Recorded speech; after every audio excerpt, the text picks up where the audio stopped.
Ok, salut à tous, nouvelle vidéo sur Vital Lulu et aujourd'hui j'avais envie d'annoncer mes nouveaux objectifs pour l'automne qui seront pour le 1er octobre parce que vous voyez là on est déjà le 15 août donc ça sera pour le 1er octobre et les objectifs que j'ai c'est que simplement je n'en ai pas. Alors là attention, c'est vraiment pas pour faire un nivellement vers le bas de dire oui vu que j'atteins pas mes objectifs bah, je vais pas m'en fixer comme ça je suis sûr de ne pas confronter mon ego face à l'échec. Non vraiment pas. Le but, ça va simplement être de faire mieux que ce que je faisais. Le tout en privilégiant le fait de ne pas avoir de douleur aux épaules, aux genoux, etc. Et de vraiment privilégier la surcharge progressive, ne pas être dans l'idée de faire juste la performance. La performance, c'est justement ce que je faisais la dernière fois quand j'ai dit que je devais faire 95 kg développé couché et que quand je commençais à avoir moins de douleur, bah là du coup je me suis mis à vouloir remettre lourd pour à tout prix atteindre cet objectif. Et donc c'est pour ça qu'à partir de maintenant, le but c'est simplement de faire mieux que la dernière fois. Et on pourra voir ça justement à partir du 1er octobre où je referai une vidéo évidemment. Et maintenant on va passer aux 7 choses sur mon rythme de vie. Donc en gros ça va vraiment être les choses principales de ma journée qui vont me permettre justement d'atteindre ces fameux objectifs de faire mieux sur tous les exercices, développé couché, traction, squat, etc. Les exercices que je vous ai montré la dernière fois dans la dernière vidéo. Le muscle up, oui, le muscle up, je le tenterai aussi, mais je le tenterai uniquement quand j'aurai plus de douleur et que je me sentirai prêt à le faire. Peut-être que ça sera avant le 1er octobre. Vous le découvrirez sans doute soit en vidéo YouTube, soit en story. Mais vraiment, là, je voulais partager ces 7 points. Alors, le premier point, ça va être mettre mon réveil 9 heures avant que je me réveille. Je vous avais expliqué dans la dernière vidéo que justement, je disais que je voulais dormir au moins 8 heures. À chaque fois, je mettais mon réveil à sonner 8h, 8h15 avant de me réveiller. Au final, je ne dormais pas 8 heures. Donc là, vraiment, pour me discipliner à dormir 8 heures, c'est 9 heures avant que mon réveil sonne, plus d'écran. Je ferme les yeux et c'est vraiment plus aucune stimulation pour vraiment pouvoir dormir ces fameuses 8 heures au moins. Alors, le deuxième point, ça va être sur la caféine. Maintenant, je vais passer à pas de caféine après 14 heures. Parce que j'ai aussi pu remarquer, notamment quand je prenais peut-être des Red Bull vers 17 heures pour faire des séances, des fois à 18 heures, 19 heures. Là, j'avais du mal à dormir.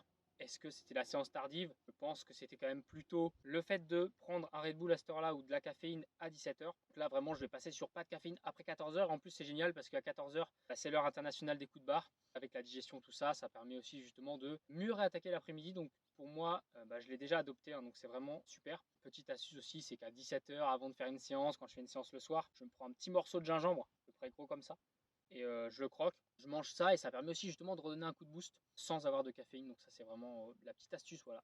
Maintenant on va passer au troisième point qui va être sur mon alimentation. Donc devant moi là il y a à peu près 90% de ce que je mange pendant 24 heures, de mon schéma alimentaire. Et si je devais résumer mon alimentation en un mot, globalement je dirais que c'est avant tout une alimentation paléo. Donc paléo ça veut dire quoi? Ça veut dire on va virer tout ce qui est gluten, lactose, produits laitiers, quasiment toutes les céréales, même si là vous voyez il y a du riz par exemple.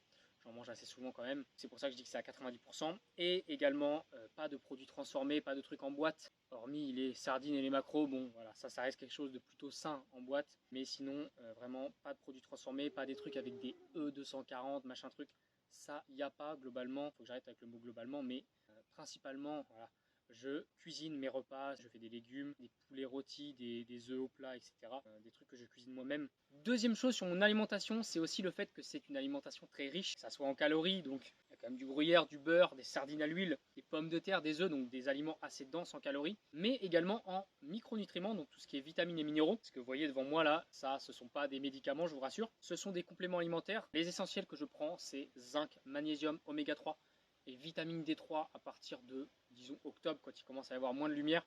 Voilà tout pour les compléments que je prends. Également, dernière chose, attendez, avant, pastis de Marseille, ça c'est une erreur, je vais le mettre sur le côté. Voilà, je vais le mettre là, voilà, hop. Non, c'est vraiment une erreur, je m'excuse, je sais pas pourquoi c'était là. Ça gâchait un peu le paysage là, avec que des aliments plutôt sains. Et le pastis, voilà, qui était vraiment, qui venait ternir le décor.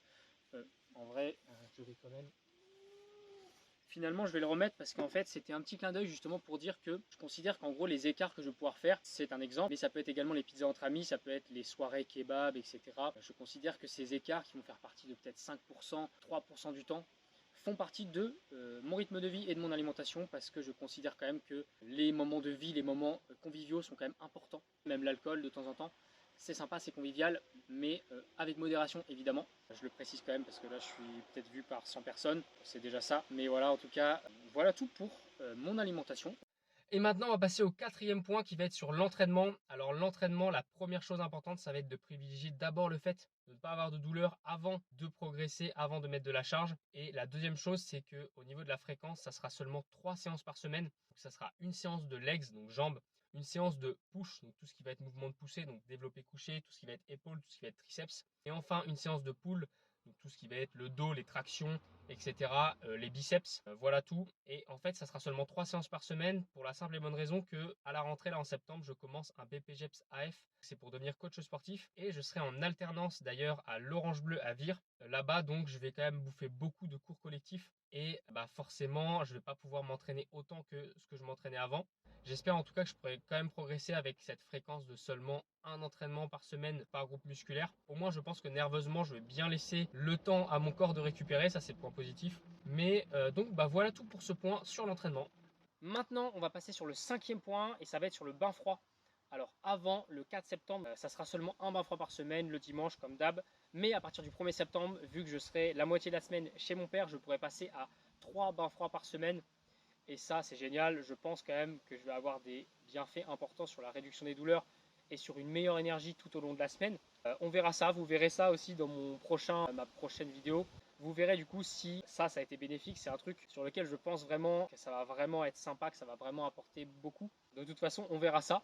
Et le sixième point, ça va être sur le jeûne intermittent ou plutôt un pseudo jeûne intermittent, c'est-à-dire c'est une chose que je fais depuis fin juin, début juillet. Ça consiste à, le matin, je prends seulement une tisane réglissante avec, dedans je mets une cuillère à soupe d'huile de coco et je mange un carré de chocolat noir à 85-90% pour vraiment commencer la journée quand même avec un petit peu de calories. Ne pas avoir de coup de barre vers 10-11 heures, etc. C'est pour ça notamment que je prends un petit déj où il y a des graisses et très peu de sucre pour éviter d'avoir un boost d'énergie et qu'après bam, vers 10-11 heures, on est une fringale et un coup de fatigue. Mais en même temps, c'est la technique géniale que j'ai trouvée pour pouvoir quand même profiter des bénéfices du jeûne intermittent, que ce soit réduction des douleurs, meilleure digestion le midi, meilleure sensation de faim, laisser le système digestif au repos. Donc ça, c'est vraiment super. Voilà, c'est ma technique. C'est pas le petit déj le plus sexy et le plus bon.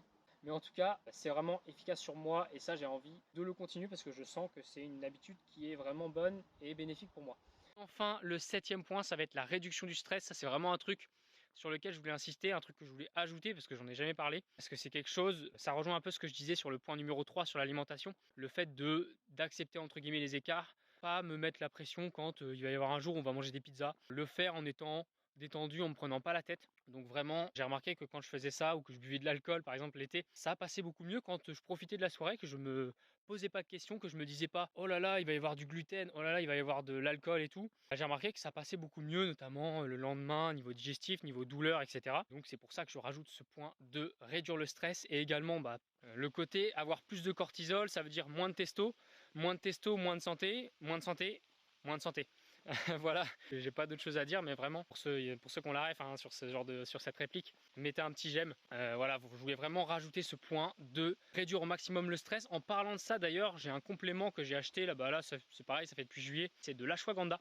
Donc ça c'est pareil, ça permet de réduire un peu le stress. C'est pas de la weed, hein. J'ai testé, ça a peut-être quand même des effets un peu apaisants, mais ça reste calme, ça reste tranquille. Donc je prends ça soit le midi, soit le soir, ça dépend. Je le prends souvent avec le magnésium avant de me coucher le soir, ce qui est quand même pas mal pour bien dormir. Donc voilà tout pour ces 7 points. Et donc on arrive à la fin de cette vidéo, je vous remercie de l'avoir regardé encore une fois jusqu'au bout. Là je vais encore essayer d'être dans le moins de 10 minutes, je vais essayer de faire des vidéos un peu plus buvables. Là vous voyez j'ai fait un peu plus de changement de plan, toujours dans le but d'essayer de m'améliorer. Je veux bien également avoir vos retours parce que ça peut vraiment m'être utile pour savoir comment progresser, même si c'est des choses qui sont négatives, ça peut me permettre de savoir qu'est-ce que je peux corriger. Voilà tout pour cette vidéo, tout simplement je vous invite à liker, à vous abonner, à partager et je vous dis à la prochaine sur Vitalulu.